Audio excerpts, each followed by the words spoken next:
Então vamos pensar numa situação real que acontece no dia a dia da minha profissão. Um animal é atropelado na rua e é levado a uma clínica ou a um hospital veterinário. Seja um animal de pequeno porte, como um cachorrinho, seja um cavalo, por exemplo. Então o veterinário é chamado para ir lá. Existem várias formas para se matar um animal. Como eu comentei na palestra também, dá para se dar um tiro nesse animal. Mas essa não é uma forma que vai garantir a ausência de sofrimento.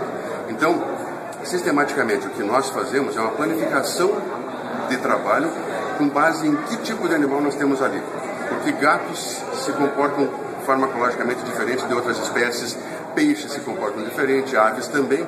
Então vamos dizer, para simplificar as coisas, que nós temos um cão doméstico. Esse cão de uns 10 quilos, que é o cão que normalmente está pelas ruas. Esse animal vai sofrer uma avaliação clínica para saber se ele pode ser salvo. De repente ele está em condições clínicas para ser salvo. Tem uma pequena fratura, tem uma ruptura qualquer de um órgão que possa ser corrigida cirurgicamente ou às vezes até só com medicação. Então ele não vai sofrer eutanásia. Ele vai ser tratado para evitar que ele morra. Essa é a proposta clínica. Mas se por acaso o veterinário constatar que esse animal não tem condições de sobrevivência, mas vai permanecer sofrendo, está politraumatizado, tem ruptura de baço, ruptura de fígado, morrerá no espaço de minutos ou horas, mas morrerá em sofrimento, então o que se faz? Abreviar esse sofrimento. Então aí se pratica a eutanásia. Então normalmente nós induzimos anestesia, nós injetamos no animal uma determinada droga, tem várias que podem fazer isso, que é um anestésico injetável, e essa droga então faz primeiramente com que o animal vá reduzindo os seus índices de sofrimento, de dor, até que ele deixa de sofrer. E ao mesmo tempo ele deixa de ficar consciente. Então nós queremos ausência de dor, ou seja, a anestesia, mas associada à inconsciência. Porque a anestesia pode ser local, então eu posso ter um animal que está sem dor no braço, mas ele está vendo tudo aquilo, está acordado. Então tem que ser uma anestesia geral, profunda, que nos dê ausência de dor, ausência de estimulação dos receptores de dor e ausência de consciência.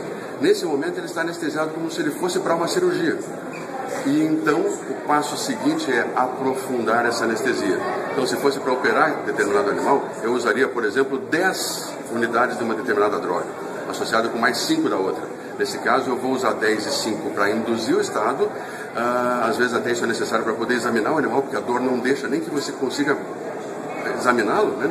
E uma vez decidido que se faça a eutanásia, então essa anestesia vai ser aprofundada com doses mais altas dessas mesmas drogas, ou eventualmente com outras drogas que são ainda mais potentes.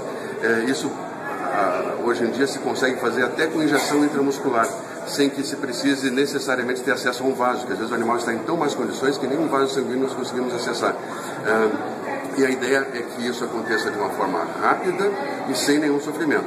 Quando o proprietário que decide isso, se ele traz o animalzinho à clínica, o proprietário inclusive pode assistir, a pessoa pode ver a coisa acontecendo e verificar que o veterinário então faz o procedimento todo de uma maneira que não há sofrimento nenhum, e então o proprietário às vezes acompanha a morte do seu animalzinho, e é aquela coisa assim, ele vai entrando num plano cada vez mais profundo, vai relaxando, de repente deixa de reagir e de repente o coração não funciona mais, os pulmões não funcionam mais e ele embarca tranquilamente sem passar por nenhum sofrimento. A proposta é essa.